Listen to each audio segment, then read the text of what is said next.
தெரியாமல் தூக்கிய பாதத்தை தரையில் வைக்க அதில் இருந்த பீங்கான் துண்டு மீண்டும் சுருக்கென்று குத்த இவனும் ஒரு இஷ்யுடன் தவிக்க அப்பொழுதுதான் சத்தம் பின்னால் இருந்து வருகிறது என்று புரிந்து கொண்ட தாமரை வேகமாக அவன் அருகில் வந்து அவனை மாடிப்படியில் தள்ளிக்கொண்டு அவளும் ஏறினாள். வஸ்தனுக்கு ஒன்றும் புரியவில்லை. எதற்காக தன்னை தள்ளுகிறாள் இந்த இடியட் என்று நினைத்தவன் அதை அப்படியே அவளிடம் கேட்க நினைத்து வாயை திறக்க அவனுக்கு பதிலாக அவளே பெரியய்யா, அச்சோ உங்களுக்கு அப்படி கூப்பிட்டா பிடிக்காதுல்ல?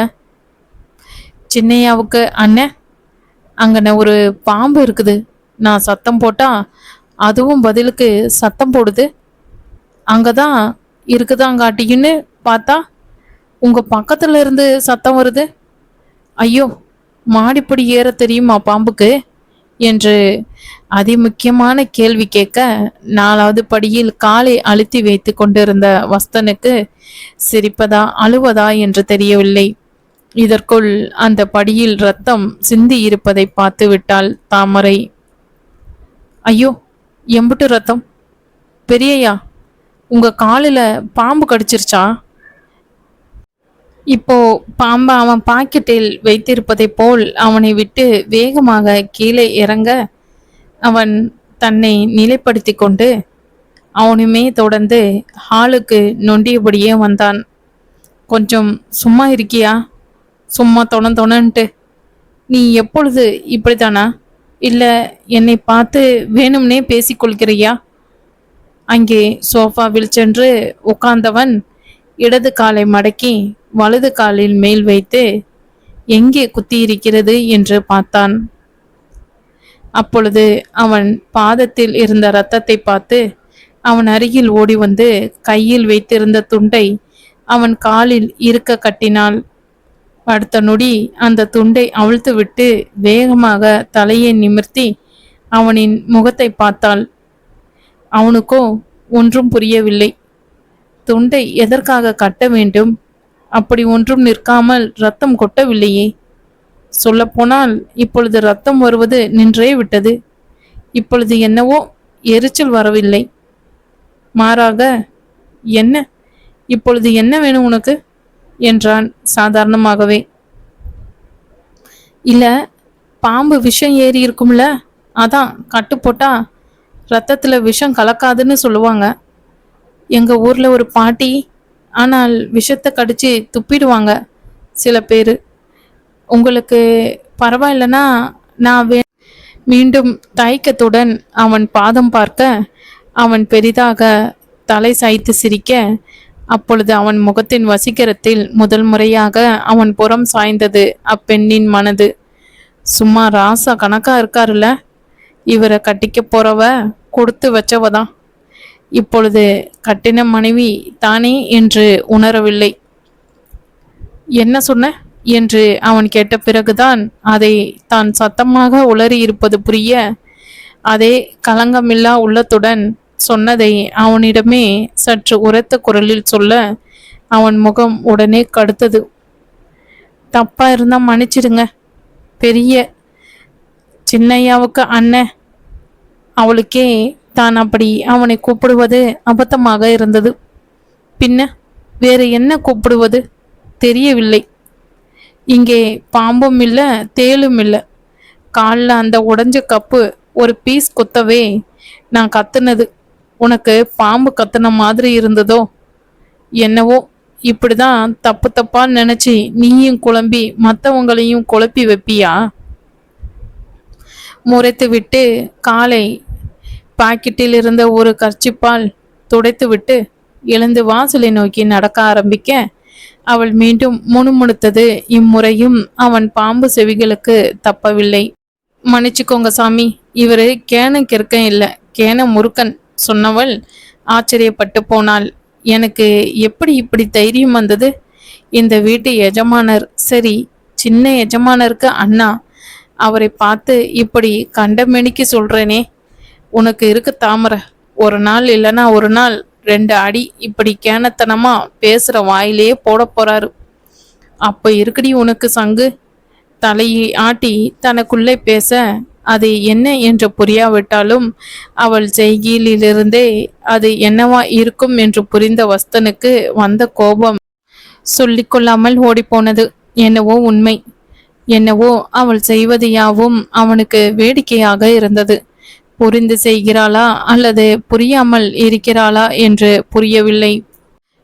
மீண்டும் குனிந்து தன்னுடைய காலை அவள் பார்த்தபோதுதான் இவனுக்கு அவள் காலிலும் ஒரு பீங்கான் குத்தி இருப்பது தெரிய அவளிடம் வந்தவன், உட்காரு என்றான்.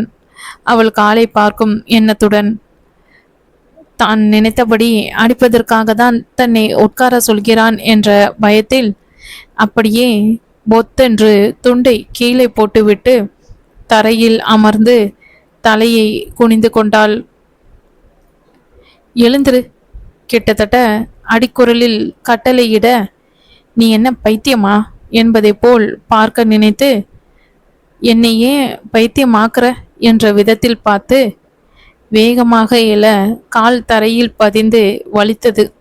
முகத்தை சுருக்கியவளை அவன் அப்படியே தள்ளி கொண்டு போய் சோஃபாவில் அமர்த்தி அவள் அருகில் கீழே அமர அவள் பதறி சோஃபாவில் இருந்து இறங்க முற்பட்டாள். தாமர, கொஞ்சம் இரு, காலில் குத்தி இருக்கிற கிளாஸ் பீஸை எடுக்கணும், இல்லை செப்டிக் ஆயிடும். அவளுக்கு செப்டிக் என்றால் ஒரே செப்டிக் தான் தெரியும்.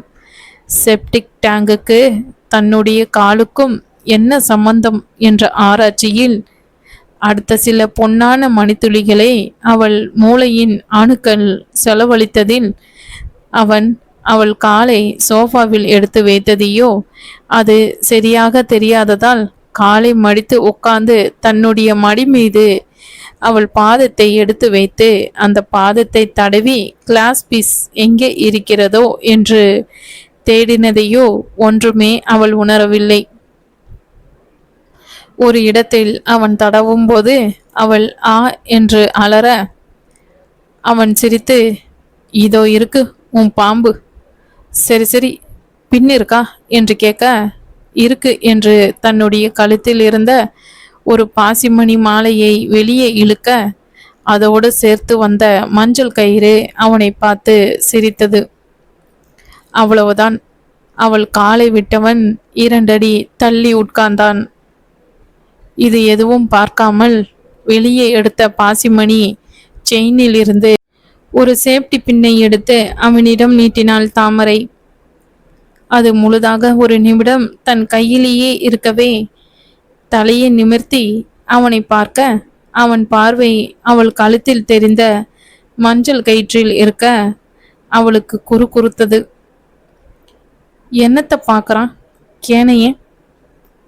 ஐயோ, மறுபடியும் சத்தமாக சொல்லியிருக்க போறோம் என்று கையை மீண்டும் வாயை அடைத்தது.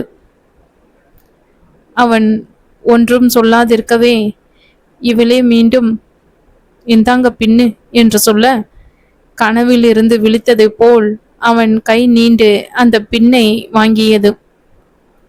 மறுபடியும் இந்தாங்க என்று சொல்ல இந்த முறை நீட்டப்பட்ட அவள் காலை பார்த்து முழித்தான் அவன். தாமரைக்கோ அவன் தானே எடுக்கிறேன் என்று வந்தான். எடுக்கட்டுமே என்று இருக்க அந்த நிலையில் அவன் கணவன் அல்லது எஜமானன் என்றெல்லாம் சிந்திக்க கூட தோன்றவில்லை அவளுக்கு. தலையை ஒரு முறை ஆட்டி கொண்டு மீண்டும் சற்று முன்னால் வந்தவன் வெகு ஜாக்கிரதையாக அவள் காலை பட்டும் படாமல் பிடித்து கொண்டு அந்த கிளாஸ் பீஸை எடுக்க முற்பட அவள் பாதத்தை அப்படி இப்படி என்று அந்தரத்தில் திருப்பியதில் வழியில் முகத்தை சுருக்கினாள் தாமரை. ஒழுங்கா இரு தாமரை, மூவ் பண்ணாத என்று அதட்டி அவனுமே இது வேலைக்காகாது என்று நினைத்து அவள் காலை மீண்டும் தன்னுடைய மடியில் வைத்து கொண்டு அந்த கிளாஸ் பீஸை ஒரு வழியாக எடுத்தான். இந்தா இதை பிடி என்று தன்னுடைய கையை நீட்ட அவளின் வலது கையை நின்றது. அது மிகவும் சிறு துகள்களாக இருக்கவே அதை தன்னுடைய 2 விரல்களால் அவள் உள்ளங்கையில் வைத்து அழுத்த அவளுக்கோ மீண்டும் குறுகுறுத்தது. வெடுக்கென்று கையை இழுத்து கொண்டு சோஃபாவை விட்டு எழுந்து சமையலறை பக்கம் நடக்க ஆரம்பிக்க அவன் அவசரமாக, ஒரு நிமிஷம் இரு என்றான். எல்லோரும் எங்க போயிருக்காங்க? அம்மா என்னவோ நைட் டின்னருக்கு போகணும்னு சொன்னாங்க.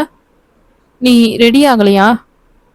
கேட்கும்போதே அவன் கண்கள் அவள் உடையை கவனித்தன. ஏதோ ஒரு காட்டன் புடவை, எங்கேயோ பார்த்திருக்கிறோமே என்று நினைத்தவன் மனதில் அவனுடைய அம்மாவின் புடவை அது என்று தெரிந்தது. ஏன் அம்மா புடவையை கட்டி இருக்கிறாள்? இவளுடையது இல்லையா? அதுவும் கசங்களாக ஒரு காட்டன் புடவை. இந்த அம்மாக்கு என்ன வந்தது? நல்லதா ஒரு புடவை கொடுக்க கூடாதா? அப்பொழுதுதான் அவளிடம் பணம் இல்லை என்று தன்னை ஸ்ரீனி சாடியது ஞாபகம் வர, இங்கேயே இரு தாமரை என்று சொல்லிவிட்டு மேலே தன்னுடைய அறைக்கு சென்றான். அங்கே பிரிஸ்கேஸை திறந்து தேவை என்பதை எடுத்துக்கொண்டு ஏதோ தோன்ற தன்னுடைய பாத்ரூம் கேபினட்டில் இருந்த பேண்டேட் இரண்டையும் கொஞ்சம் ஃபர்ஸ்ட் எய்ட் மருந்தையும் எடுத்தான். கட்டிலில் உட்கார்ந்து மருந்தை தனது காலில் போட்டுக்கொண்டு அதன் மேல் ஒரு பேண்டேடை போட்டுவிட்டு இன்னொன்றை எடுத்து கொண்டு கீழே வந்தான். அவன் நிற்க சொன்ன இடத்திலேயே நின்று கொண்டிருந்தவளை தன் அருகில் வரும்படி அழைக்க அவள் தயங்கியபடியே வந்தாள்.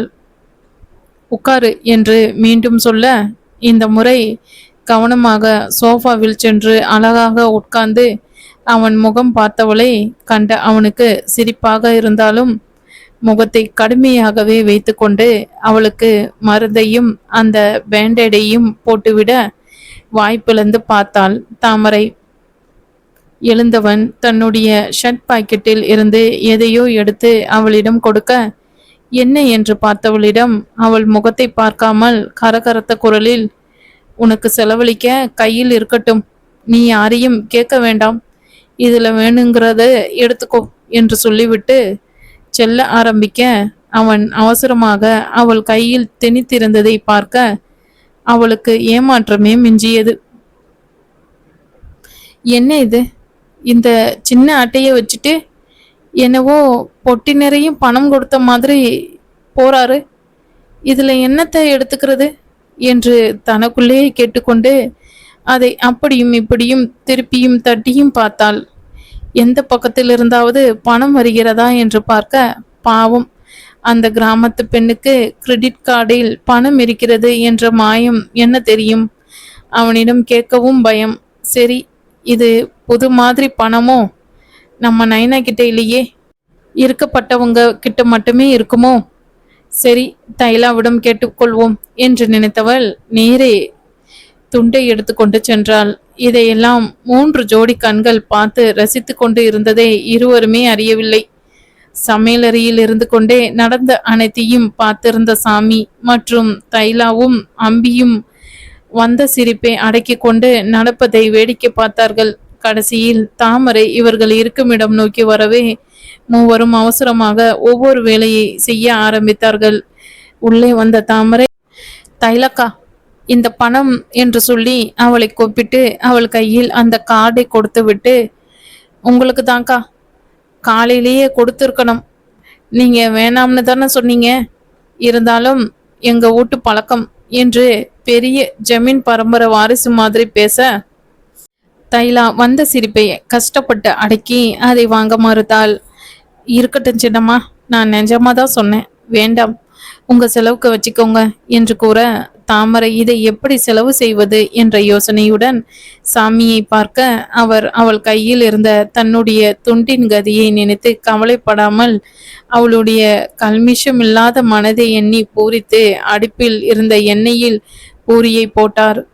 சாமி ஐயா, அவசரத்துக்கு உங்க துண்டை எடுத்துட்டு போயிட்டேன், மன்னிச்சுக்கோங்க, இதோ நான் நல்லா துவைச்சு போட்டுடுவேன், சுக்கு கஷாயம் கரையா கூட ஆகாது சாமி ஐயா சொல்லிவிட்டு அவர் முகம் பார்க்க அவர், அதனால என்ன குழந்தை, அவசரத்துக்கு இல்லாதது வேற எதுக்கு என்று சொல்லிவிட்டு மீண்டும் பூரியில் ஆழ்ந்தார். தாமரை அந்த கார்டை அங்கேயே மேடையில் வைத்துவிட்டு பின்கட்டுக்கு சென்றாள்.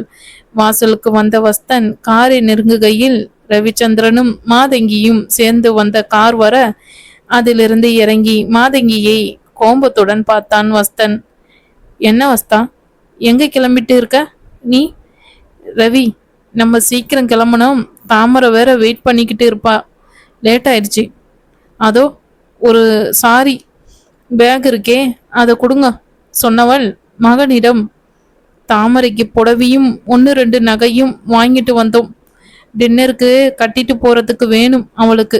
பாவம் நல்லதா ஒண்ணுமே இல்லை சொல்லிக்கொண்டே கையில் வைத்திருந்த பையுடன் உள்ளே செல்ல, வஸ்தன் அங்கிருந்து கிளம்பும் எண்ணத்தை தற்காலிகமாக ஒத்தி வைத்து அவர் பின்னே உள்ளே சென்றான். வாடா வா, தன்னையும் அறியாம உனக்கு உன் பொண்டாட்டி ஞாபகம் ஆற்றுறதோ?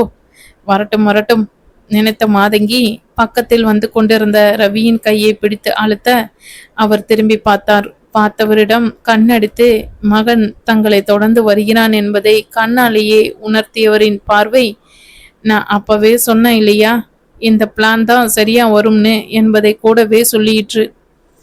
தங்களுக்கு பின்னால் உள்ளே நுழைந்த மகனிடம், என்ன வஸ்தா, நைட்டு வேலை இல்லைன்னு சொன்ன, ஸோ நீ மட்டும்தான் இங்கே சாப்பிட போறேன்னு உனக்கு பிடிச்ச பூரி பண்ண சொல்லியிருந்தேன் சாமி கிட்ட.